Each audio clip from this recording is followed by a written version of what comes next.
hoy hablaba de incompatibilidad de impermeabilizantes y mencionaba para los bituminosos la cal, ¿sí? El efecto que produce la cal en materiales bituminosos, ¿es solamente el endurecimiento o hay algún otro tipo de proceso que produzca? La pregunta viene porque hacemos pavimentos y la junta la rociamos con brea o emulsiones bituminosas y después para que seque más rápido y se pueda transitar le echamos cal. O sea, solamente el endurecimiento de ese bitumen o hay alguna otra cuestión. En principio se produce una rigidización, un endurecimiento que disminuye la vida útil de las láminas gravemente. Y si hay picadura o no hay picadura, en algunas situaciones puede haber picadura. No solo endurecimiento, sino reacción química y picadura. Bueno, vamos adelante y ustedes son los culpables, porque les he dado la oportunidad de, por un lado, de irse y por otro lado de corregirme o pedirme que cambiemos el método de trabajo. A varios de ustedes les he preguntado y han dicho que no, que sigamos. Bueno, vamos a intentar, primero vamos a terminar con la parte de cubiertas, nos queda un poquito, y luego la parte de cubiertas inclinadas, y luego empezaríamos ya con cerramientos verticales, ¿vale? Bien, les decía antes que, retomando la última imagen, efectivamente la solución que hay ahí resuelta es un forjado en el que esos dos muretes de ladrillo corresponden cada uno a una parte del forjado y se hace para que la lámina suba y pliegue hacia arriba.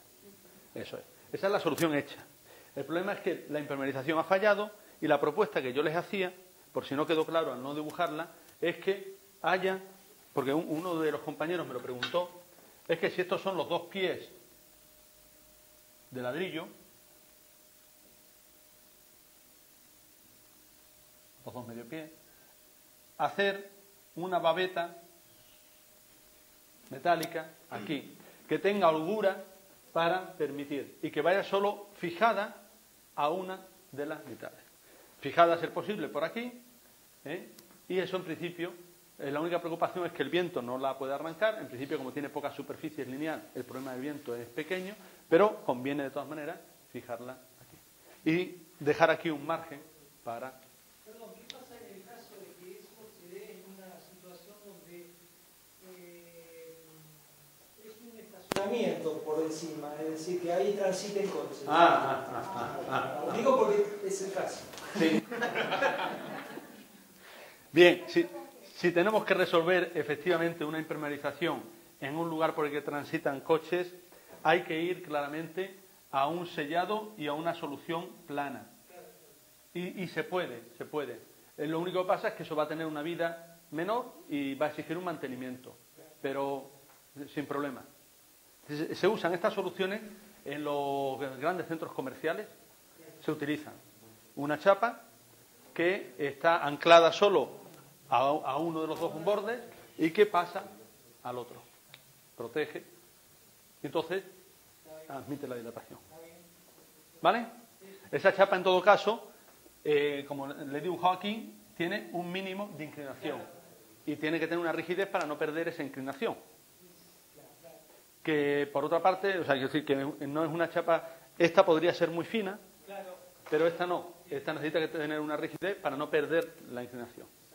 ¿Vale? Bueno, el comentario este por la duda que me habían planteado los compañeros y seguimos apurando con las cubiertas planas. Ya íbamos por la parte, recuerdan ustedes, de problemas en la evacuación en los sumideros, ¿no? Bueno, esos son problemas a veces muy fáciles de detectar, como a la derecha, y otras veces no tanto, porque saben ustedes que con frecuencia en las cubiertas no transitables, aquí no sé si son frecuentes, allí son muy frecuentes las transitables con grava, aquí no son frecuentes, ¿no? Pues entonces esa ventaja que tienen ustedes. Estoy usando mucho la membrana que viene con una capa de geotextil. La autoprotegida que hemos dicho antes, ¿no? Bien, esa tiene la ventaja. Sí. Esa tiene la ventaja de que los fallos son de fácil localización y luego las operaciones de mantenimiento son fáciles. Y es más resistente al punzonado. Bueno, es relativamente resistente, no vale para el tránsito, pero sí, tiene. Y probablemente aquí donde el soleamiento, bueno, aquí el soleamiento es importante, no es tanto como en el sur de Andalucía, y probablemente aquí la vida sea relativamente larga, porque esas láminas tienen una vida útil que es menor que las que están protegidas. La protección de grava o la protección con pavimentos lo que hace es alargar la vida útil de las láminas. Entonces esas láminas tienen una vida útil, pues no sé si aquí estarán en torno a los 10 años aproximadamente por ahí. Muy bien. Bien, aquí estamos hablando simplemente de problemas que se localizan por el mal funcionamiento, el taponamiento de los sumideros. Aquí el sumidero ha sido tapado por la propia fibra de la lámina. Entonces, claro. Bien. Nada, simplemente buscar en todo punto la lógica de funcionamiento del sumidero. Los fallos en los sumideros sí se localizan muy fácilmente a través de las pruebas hidráulicas. Tenemos todavía otro mejor. Y bueno, está derivado normalmente del fallo de mantenimiento, ¿no? Bueno. Les digo que a veces conviene efectivamente hacer ese tipo de chequeos y en aquellos sumideros que llevan mucho tiempo sin mantenimiento, no se queden tranquilos simplemente con ver que está limpio lo de arriba, sino pónganlo en carga y comprueben que efectivamente funciona, porque puede haber problemas que estén a mitad del bajante, no es la primera vez que ocurre. Muy bien. O otro tipo de problemas, por ejemplo, es decir, hagan lo posible por ponerlos en carga entero el bajante, el sumidero, porque a veces ocurre que para una prueba hidráulica que no ponga en carga todo el bajante hay un buen funcionamiento y solo cuando se inunda completamente el bajante hay desbordamiento. Aquí, con el tipo de lluvia que hay, la probabilidad de que se inunde un bajante es pequeña, porque esta lluvia es suave, pero una lluvia torrencial como la del otro día puede inundar un bajante y provocar un verdadero desastre. De ese tipo, ¿no? Vale, pues entonces, con más motivo, ¿vale? Bien, vamos ya a las cubiertas inclinadas. Claro, ustedes son conscientes de que pasamos por alto la mitad del cuadro inicial de las cubiertas. Pues ahora sería el momento de volver sobre él. Bueno, vamos a analizar dentro de las cubiertas inclinadas, vamos a analizar las lesiones de estabilidad. Vamos a analizar las lesiones de estabilidad y vamos a ver primero las de estabilidad y luego las de impermeabilidad. Si les parece,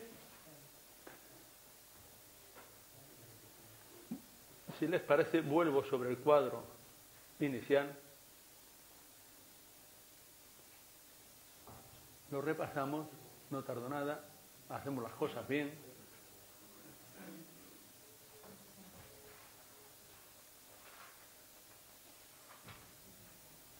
Efectivamente. Ahí. Ya está. Bien. Pues en las cubiertas inclinadas vamos a analizar la estructura soporte de la cubierta, el faldón, entendiendo por faldón el conjunto material tablero con material de cobertura, el faldón, los elementos incorporados y las instalaciones. Y luego hablaremos de cubiertas especiales. En la estructura soporte, ¿dónde vamos a encontrar efectivamente inicios de patología?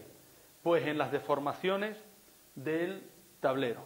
En las deformaciones del tablero. Vamos a encontrar un conjunto de patologías en los bordes de los aleros.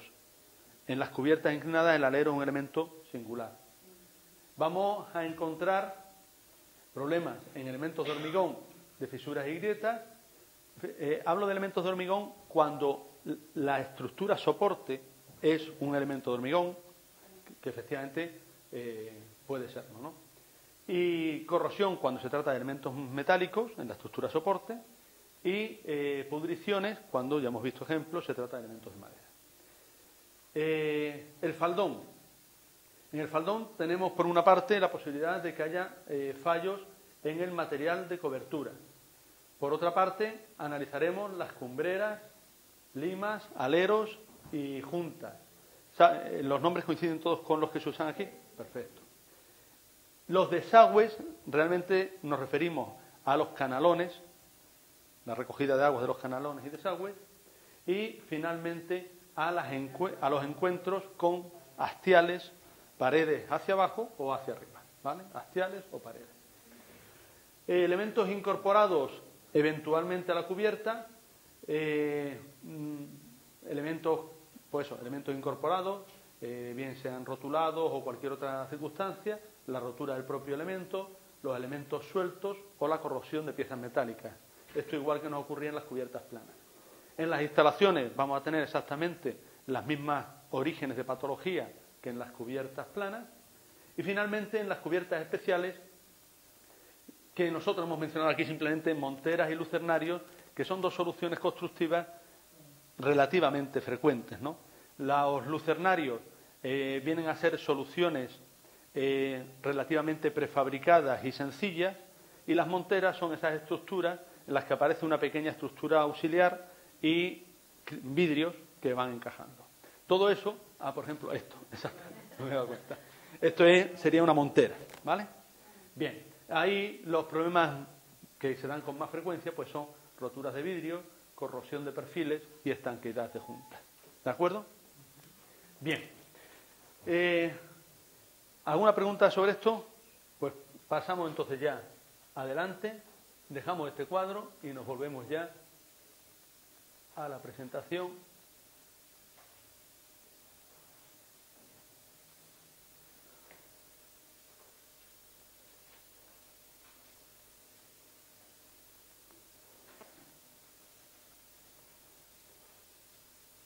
En la que estábamos. Bien. Bueno, pues nada, vamos a hacer un repaso en cubiertas inclinadas, fácil de interpretar por otra parte, va a ser sencillo, pues de dónde pueden estar efectivamente los problemas de soporte. Claro, ¿qué ocurre cuando nosotros estamos mirando un faldón de cubierta? Cuando vemos eso no hay ninguna dificultad de interpretación, pero los problemas suelen estar en situaciones intermedias, en las que no es visible desde abajo el faldón porque hay un falso techo y arriba hay unas ciertas deformaciones. Entonces, cuando hay que empezar a valorar hasta qué punto esas deformaciones se están convirtiendo en vía de entrada de agua. Y es cuando hay que hacer necesariamente un cateo para investigar desde abajo. Y es inevitable, es decir, si queremos entrar a ver en qué estado está la cubierta y ver en qué medida esa cubierta debe ser corregida o reparada. A veces hay cubiertas que desde fuera tienen una cierta deformación y sin embargo no están dando problemas de agua.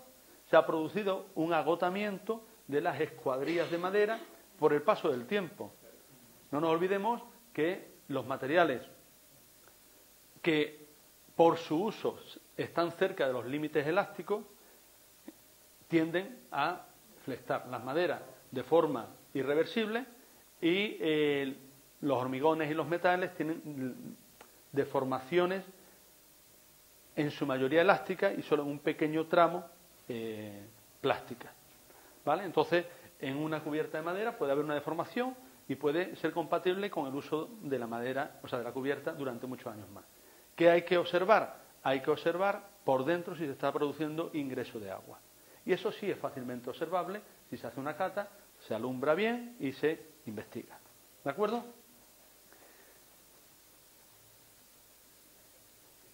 Bien. El registro desde arriba de los tejados, hay posiciones en las que desvelan fallos y otras en las que permanecen ocultos esos defectos. Luego, no nos podemos muchas veces confiar en que una visión desde un determinado punto accesible del tejado sea suficiente. Les digo esto porque la mayoría de los fallos de colocación de piezas se registran mucho más fácilmente mirando el tejado a contrapendiente que mirando el tejado desde pendiente. Desde aquí arriba esos tejados todos parecen estar en buenas condiciones. Sin embargo, si nos pusiéramos en una posición distinta, veríamos los que están en buenas condiciones y los que no. Les digo esto para no llevarnos a... Bien. Los problemas, evidentemente, pues pueden generar situaciones puntuales o situaciones generalizadas. Y en función de la situación, pues hay que hacer actuaciones que puedan pasar por reparación o que necesiten necesariamente sustitución. Bien, del soporte hemos hablado, por tanto, insisto, del término de agotamiento del soporte. En este caso hemos visto ejemplos de agotamiento del soporte en madera. Veremos otros después. ¿Qué problema tenemos con la relación entre el soporte y las fisuras en alero? Es una patología muy concreta de las soluciones de construcción de cubierta que se practican en Andalucía y que yo creo que aquí se practican en muy escasa medida, que consiste en construir cubiertas inclinadas sobre un forjado de piso completo, normal, en el que se levanta una familia de tabiquillos de ladrillo ligeros y sobre ellos se hace un tablero de rasilla y teja. ¿Entienden la solución que les describo o se la dibujo? El forjado plano, todo lo demás lo conocen. Es una solución de cubierta que en España, sobre todo en el centro sur, sobre todo en el sur, ha tenido una gran extensión en las viviendas unifamiliares, sobre todo. Que por otra parte es una solución contraria a la lógica constructiva. Es contraria a la lógica constructiva porque para sostener una cubierta que no va a tener sobrecargas de uso, construimos el mismo forjado de piso que si hubiese un uso encima. Y ahora, sobre ese forjado de piso, le construimos todo un castillo de tabiques, tablero y teja. Claro, tiene su lógica en la falta de disponibilidad de madera y, por contra, la disponibilidad abundante de cerámica, de ladrillo. Entonces, por ahí tiene una cierta explicación, pero es contraria a la lógica constructiva. ¿Continuar con una tipología o una estética? Es una solución de cubierta que en España se instaló en torno a los años 60, no antes, y perdura de forma, en mi opinión, sorprendente. Porque sí, y es una sobredotación de recursos. Es una sobredotación de recursos, es decir, con una estructura mucho más liviana se sostiene una cubierta que cumpla con sus funciones. Y ya le digo, es una sobredotación de recursos, pero se practica así. Pero como allí está muy extendida, ahora les voy a enseñar un dibujo, les comento una patología asociada, que por otra parte también seguro que tiene otros referentes en soluciones constructivas de aquí de Mar del Plata. Tienen que ver con aquellas... Este es el dibujo del alero de este tipo de cubierta. En este tipo de cubierta tenemos esto que correspondería a un forjado de piso normal y corriente. Y esto que sería un tablero cerámico que iría descansando sobre esos tabiques de cerámica. Claro, ¿qué ocurre? Que podemos tener un problema de deslizamiento del conjunto del tablero y ligero empuje aquí. Ese deslizamiento puede tener dos causas. Una puede ser simplemente la dilatación térmica. Es decir, podríamos estar hablando más que de un problema de deslizamiento, simplemente de un problema de dilatación del tablero, en el que se produce por las dimensiones del tablero un crecimiento sobre el borde. Si efectivamente está ahí y solo ahí el problema, salvo el efecto estético de la fisura, no hay más. Pero tiene que comprobarse que solo está ahí el problema. ¿Cómo se comprueba? Pues hay que subir a la cubierta y observar si ha habido algún desplazamiento de las tejas o alguna rotura de la lima. Porque si realmente no fuese solo dilatación, sino fuese deslizamiento, entonces arriba tendríamos o en la lima una rotura a lo largo de toda la línea, si en algo no me entienden, de verdad, o unas manchas de separación en la propia cobija de unas tejas con otras. ¿Se entiende? Ya le digo, con frecuencia es solo un problema de dilatación. Eso es que este deslizamiento sea de hasta un par de centímetros es algo admisible, es lo que sabemos. ¿Por qué se produce en unos casos sí y en otros no? Pues se produce en unos casos sí y en otros no, dependiendo de de la orientación de la cubierta y de la aireación que tenga la cubierta, la renovación que tenga de aire por debajo de las tejas. Si hay una cierta, por el sistema de junta, una cierta renovación del aire debajo de las tejas hacen sombra sobre el tablero y evitan que suba en temperatura al punto en el que se produce la dilatación. Pues claro, dice uno, bueno, ¿y por qué si la solución es la misma no pasa siempre? Entonces, depende de eso. La variable es el tipo de teja y sobre todo la colocación de la teja. Les pongo un ejemplo. Si las tejas se toman en su mayoría con mortero, se reciben las tejas, me refiero a la teja árabe en este caso, si se reciben en su mayoría con mortero, entonces tenemos el problema de que la mayor parte del espacio entre teja y tablero está ocupado. Si está ocupado está en contacto, si está en contacto está transmitiendo la temperatura. Si en lugar de tomarse tanto porcentaje, se toma menor porcentaje quedando las demás tejas sueltas, que es perfectamente compatible con la teja árabe para ciertas pendientes, tenemos una situación más favorable. ¿Vale? Y esto siempre en la tranquilidad de que no se haya colocado una tela asfáltica debajo de las tejas.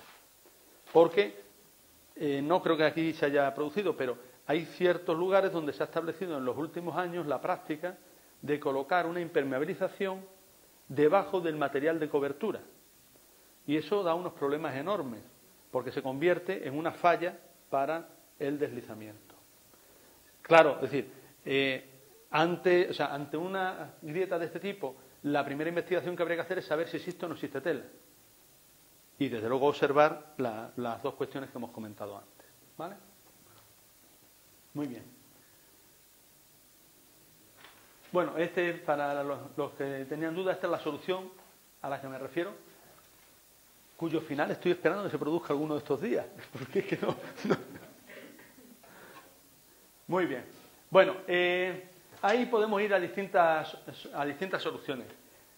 ¿Hay algún problema? Puede haber un problema si se convierte esa vía en vía de entrada de agua. Es decir, si el goteo de las tejas canales no es limpio hacia afuera y se produce por la acción del viento, deslizamiento del agua hacia adentro, entonces sí tenemos un problema porque sí estamos metiendo agua ahí dentro en la superficie sobre el forjado. Aparte de darnos humedades, vamos a tener permanentemente una acción que lo que hace es aumentar el proceso de deterioro. Si ese fuese el caso y hubiésemos desterrado el riesgo de un deslizamiento, pues cualquier actuación de colocación de un perfil elemental o de colocación de un canalón para que la teja no rezume, pues podría ser suficiente. ¿Vale? De todas maneras, sí. Lugares de difícil acceso. Bueno, estamos hablando de los aleros. Los aleros son de difícil acceso, efectivamente. Pero, digo, estos espacios interiores deben ser muy... No, por dentro no se puede acceder. O sea, el acceso por dentro es imposible. Sí. Si bien en las construcciones normales, como las de aquí de Mar del Plata, todos los espacios bajo cubierta, y pasan en toda Europa, en América, todos los espacios bajo cubierta son normalmente o registrables o incorporados al espacio vividero, en estas soluciones no es registrable, es un espacio clausurado. Por eso les digo que es una gran contradicción. Inaccesible porque no es lo mismo que demoler un pedazo de un sector de yeso. No, inaccesible. La única forma de acceder ahí, si hubiese que hacer alguna investigación por dentro, sería por el hastial o rompiendo un trozo del propio este. Perdón, ¿qué es el enfoscado? El enfoscado es el revestimiento de mortero de cemento, el revoco al exterior, es decir, con mortero de cemento. Muy bien. Bien, bueno, las recomendaciones elementales de sanear y reponer, en todo caso, el material de protección de cobija. Como les decía, si tenemos problemas por acción normalmente del viento, de temporal, de desajuste en el material de cobertura, de movimiento, pues las actuaciones pueden ser puntuales. En este caso estamos hablando de unas piezas de muy poco peso, son ligeras, donde el viento ha hecho de las suyas, ¿no? Estas actuaciones, pues una vez registradas, en la medida posible se actúa puntualmente sobre ellas o se repone todo el material de cobertura. Depende de la entidad de la lesión. Bien, lo que les decía, este tipo de cosas es distinto. Cuando nosotros tenemos en una cubierta inclinada con materiales frágiles, como son las tejas, la advertencia de un movimiento. Entonces, están desvelando realmente un problema de soporte. Tenemos un problema en la impermeabilización que desvela un problema de soporte. En este caso, antes hemos puesto un par de ejemplos en los que podría aparecer algo parecido. En este caso, el sentido en la línea de máxima pendiente nos pone en la pista de un movimiento de la pared que soporta el edificio. Un movimiento se puede haber producido por dilataciones, por asientos, por lo que sea. ¿De acuerdo? Entonces ahí ya no es suficiente con repasar el sistema de impermeabilización o de cobertura, sino que hay que investigar un poco más. ¿Qué tenemos aquí arriba? A ver, esta es... ¿Dónde está el micrófono? Ah, bien. ¿Quién está viendo lo que está pasando ahí? Porque hemos tenido que acudir a ese tejado a investigar. En el tejado, como muy bien dicen ustedes, no hay junta de dilatación. Entonces, la junta de dilatación que no se hizo, que no se construyó, se ha hecho por sí misma. ¿De acuerdo? Esa era la referencia a la que hacíamos antes en el este. Bueno, pues nada, simplemente construir la junta. No es fácil construir una junta de dilatación en la inclinada de un faldón de cubierta. Es fácil si desmontáramos para llegar al forjado y levantásemos 2 hastiales. Entonces sí es fácil. Pero claro, si se puede evitar una actuación de esa envergadura, porque en ese sistema de construcción desmontar para llegar a construir 2 hastiales es desmontar por lo menos 1 metro lineal de tejado, por lo menos a cada lado, pues tenemos que intentarlo. Entonces aquí es donde empiezan a hacer falta la combinación de imaginación y en todo caso que las circunstancias en las que el tejado es visible desde fuera pues no acuse esa... En este caso son viviendas de varias plantas de altura, es decir, es una cubierta inclinada pero es alta. Entonces podríamos ir a una solución en la que buscásemos con un sistema de chapas y de babetas la protección de esa junta, ¿vale? E intentando construir simplemente sobre el tablero en el que está la teja, construir 2 pequeños hastiales, algo parecido a esto. Esto es que no se borra, ¿no? Es indeleble, pero no... Es indeleble que no se borra. Bien. En todo caso sería, si este es el tablero, les dibujo aquí abajo, si este es el tablero en el que tenemos las tejas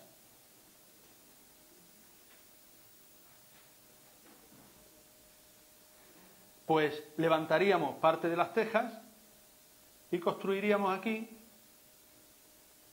con un ladrillito un murete parecido a ese que estaba hecho en la horizontal. Esto con 15 centímetros, o sea, con 10 centímetros de ladrillo es suficiente. Igualmente lo hacemos aquí. Aquí está la junta de dilatación. Resolvemos el contacto de estas tejas con un hastial, que ya veremos que se resuelve como si estuviese en contacto con una pared. Resuelto esto con el hastial, ya tenemos que resolver el problema de la junta aquí. Esa sería la forma menos grave. Como esto tiene poco peso, podría acompañar y pesar sobre el mismo tablero sobre el que está la teja. Se podría hacer. Habría que controlar simplemente, para no desplazar todo el tejado, la distancia, el espesor de la fábrica no me la da el ladrillo, me lo da la distancia en la que pillo una canal sobre la que volcar. La solución esa, como ustedes saben perfectamente por la construcción convencional, es que si esta es la canal, la última canal, yo desde aquí, metiendo esto en el ladrillo, he resuelto esta impermeabilidad. ¿La ven? Esto es la fábrica de ladrillo. esto descansa en el mismo tablero en el que va la teja, y lo que me ha ordenado el punto en el que la construyo es esta canal. Lo digo para no desplazar todas las canales. Una solución así, de este tipo sería. Eso podría quedar dignamente resuelto y, insisto, yendo finalmente a una solución como la que les he dicho antes, de babeteo superior, que es lo mejor. Muy bien. Bien. Otro tipo de cubiertas. Esta es una cubierta resuelta con una protección metálica. Aquí son bastante frecuentes las cubiertas con protecciones metálicas inclinadas, de chapa. Y además he visto, por los años que yo llevo visitando, esos 6 años nada más, en esos 6 años he visto que han proliferado mucho. Es decir, que se ha disparado el uso de la cubierta de chapa. Pero no tanto de chapa lisa. No de chapa lisa, no. Aquí es la chapa grecada, ondulada. Sí, efectivamente. Esas cubiertas exigen una mano de obra y un coste bastante más alto, y entonces no proliferan con facilidad. Eso es lo que tenemos construido ya, además en ciertas partes, porque por ejemplo en toda Andalucía eso casi no se usa, en el norte, ¿no? Pero yendo a las que ustedes tienen aquí. En las que ustedes tienen aquí, hablábamos el otro día de la corrosión, hablaba Lelis de la corrosión por par galvánico.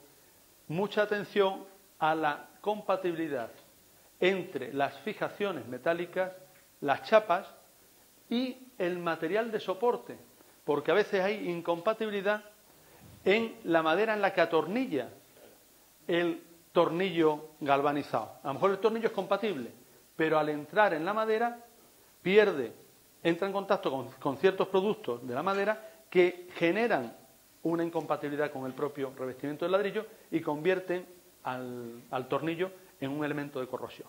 Y eso... Igual los anclajes acá vienen con una arandela, sí.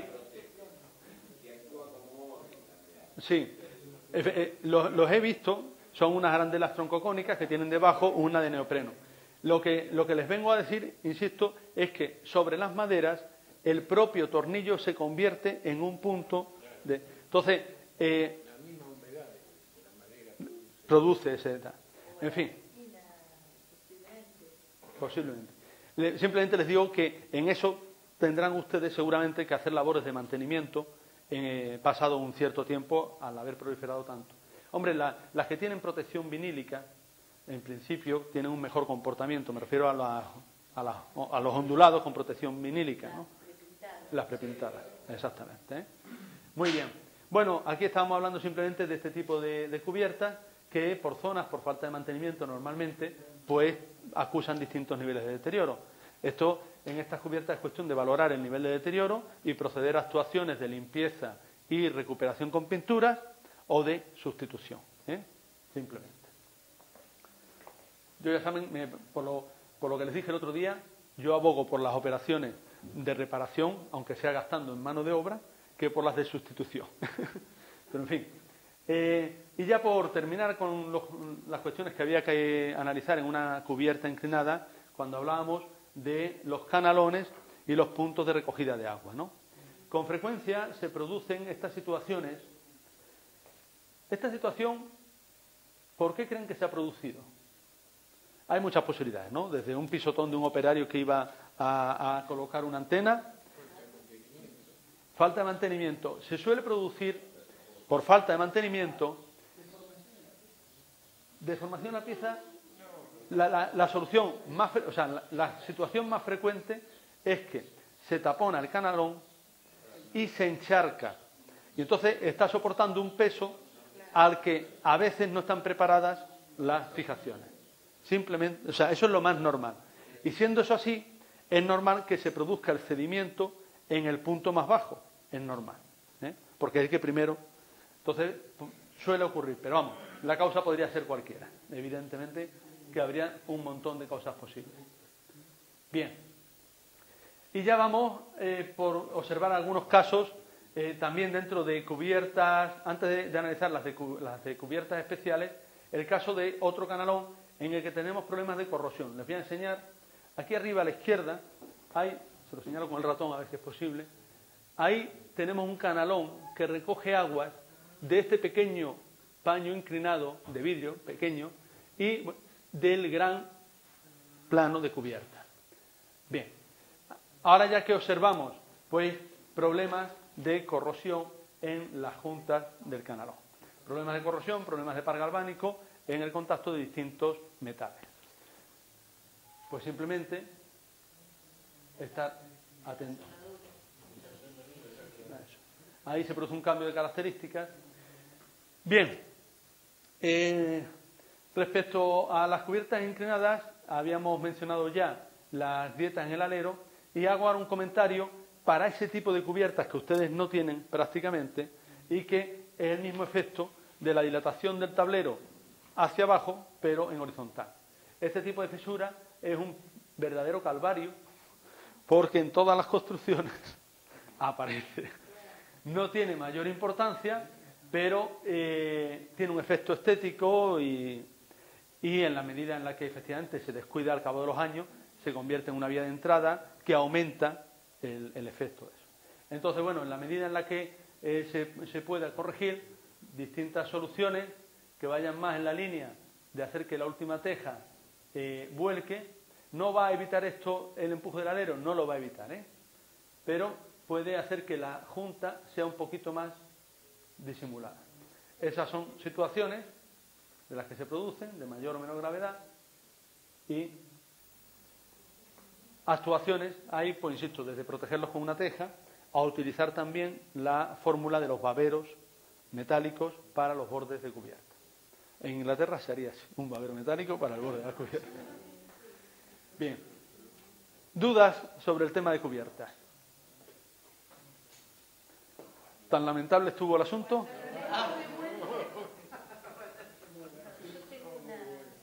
Venga. No, ahora, perfecto. Hay un uso particular que tiene una corrosión particular que son los techos de las piscinas, que emanan vapores de cloro y producen, por supuesto, en las estructuras metálicas, pero también ha habido casos de vigas laminadas de madera que han sufrido colapsos de un día para otro, sin deformación previa ni nada. ¿Qué solución posible o qué...? Las de las vigas laminadas supongo que han producido colapso porque ha habido un fallo en los anclajes, en los tornillos. Desconozco. Posiblemente el material... Las colas, de las colas. Supongo que puede haber sido alterado por, por los vapores de cloro, pero desconozco. Sí, es interesante. Sí, habría que analizar. Efectivamente, el problema de las piscinas es un problema enorme, el de condensación. Más la temperatura, más el micrófono, porque de allá no escuchan nada. Es verdad, claro, ¿no?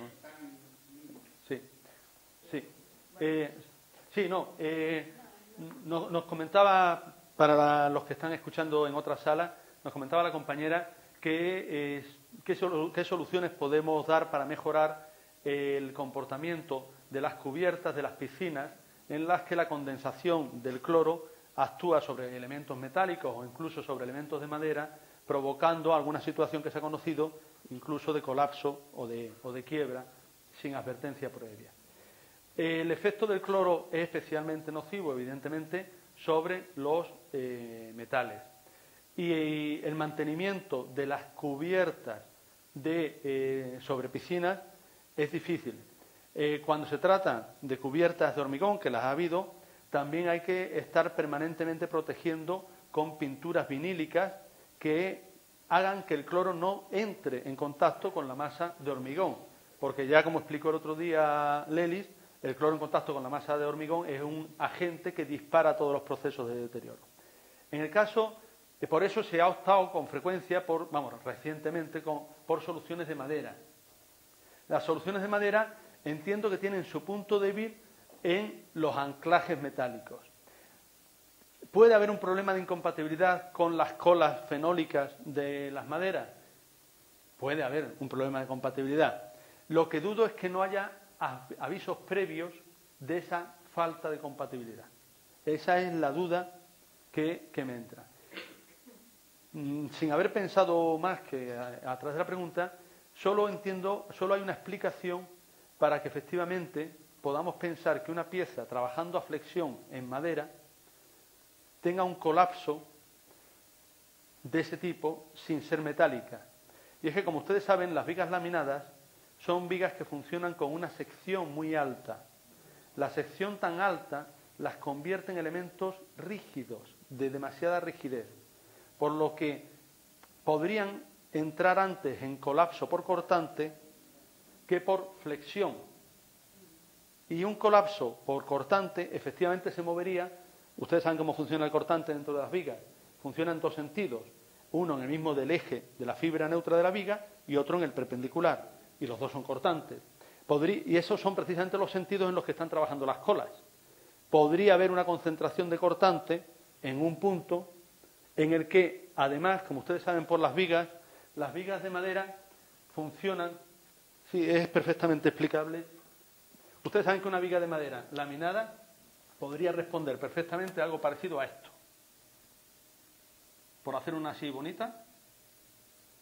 Es decir, son situaciones en las que la mayor sección se la damos al momento flector mayor.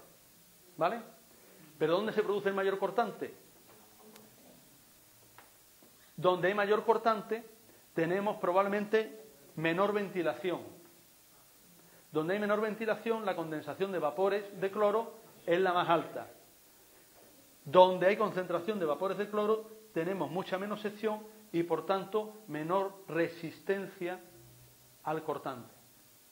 Entonces, podría producirse un colapso por rotura cortante por fallo de las colas en esos puntos.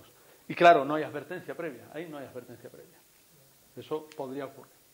Sí, no conocía ningún caso de esos, pero parece razonable que esa sea una hipótesis. Concretamente acá fue el caso de la piscina del Club Náutico Mar del Plata. Yo no sé, desconozco los detalles, pero quizás algún colega esté al tanto. Pues, una de las vigas que colapsó. Si alguno de ustedes tiene alguna información, y si no, pues lo dejamos en el ámbito de las hipótesis. Sí, no, yo creo que las soluciones, desde luego, hablábamos antes de la compatibilidad. El otro día, pensando en la clase de hoy, les quería poner un ejemplo de compatibilidad de la vida diaria, porque a veces hablamos de incompatibilidad química y nos cuesta trabajo que eso exista. Y igual que todavía nos cuesta trabajo, y somos técnicos, nos cuesta trabajo pensar que este tornillo nuevecito, que lo estoy poniendo con esta junta sobre esto, que eso se vaya a correr rápidamente además. Y no, la incompatibilidad química, igual que la corrosión, son dos fantasmas, entre comillas, que nos acompañan permanentemente, ¿no? Entonces, el uso de la compatibilidad química, en este caso, entre las colas fenólicas y los vapores concentrados. Claro. La reacción química puede estar ahí. Claro, por eso, entre las colas fenólicas y el cloro que puede provocar el colapso. Eso hay que estudiarlo. Y en todo caso, como norma general, lo que resulta muy conveniente es generar